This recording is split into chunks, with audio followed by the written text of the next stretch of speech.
I was in a band called Until Further Notice that often got shortened to UFN. We all grew up in South Jordan, Utah, and for the most part played around Salt Lake City down to Utah County and Provo.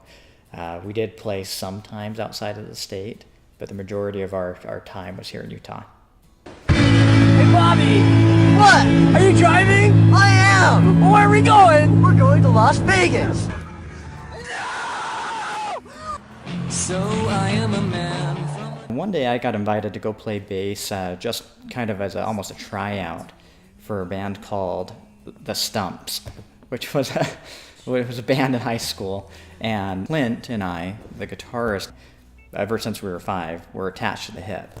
So even in high school, I get invited to go jam with this band. He comes along, totally uninvited, totally unexpected. They open the front door, they see me, and they see Clint, and they're like, oh, hey, and he just pulls out his gear and just starts jamming too. So there were 3 guitarists, it sounded terrible, and me and Clint realized after that day that Sam was a really good singer. We sat him down one day and said, hey, do you want to keep jamming with these guys, or do you want to jam with us? Pick. And we made him quit that band, totally ditch them, and join us. And so we added a guy that was really our first serious drummer named Nate. And that's really how the band formed. So kind of the early days of the band were just that all of us were having so much fun. Like, it was just about playing loud music and hanging out with the guys. It was really where it started. This was the first time we really had direction. And while we'd play some other band songs at times just for fun, we started writing our own music. And then we started, realizing that, we're okay for a bunch of kids, just playing in the garage and in the basement. I think the thing that drove people to start following the band the most was an opportunity we had to just play in a battle of the bands at the high school.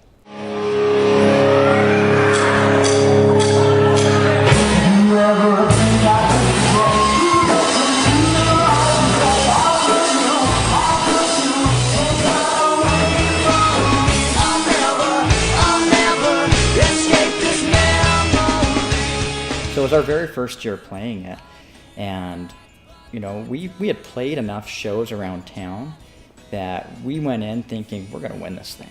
We were so convinced that this was going to be successful that we, even without permission from the school, and we got in trouble for this later, we set up a table where we had some of our girlfriends and other girls selling merchandise, and it worked out.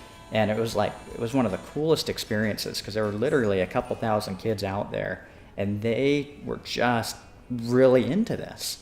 And we had a blast, and a couple songs in, we're like, hey, these lovely ladies over here are selling some of our stuff.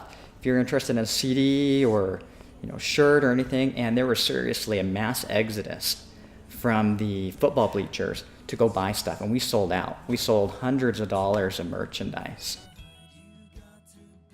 The station X96, there was a DJ at the station that really liked the band. I know that one day she was DJing just on a normal time slot, a normal day, and we get a call from a friend being like, do you guys know you're on the radio right now? And we had no idea. And so we just flipped on the radio and heard the back half of one of our songs. And so it was like really cool, like, wow, like anybody that's turning on the radio right now is hearing this local band, and it's us. And this radio station in New York, they'd play us somewhat regularly. And it was really weird, like when we first started, where we would get it's like somebody in Hawaii and somebody from Alaska buying a t-shirt and downloading our music. And it was like, how on earth are people hearing about us? It was really cool to know that, somebody somewhere that doesn't even know me is enjoying my music. And it was neat.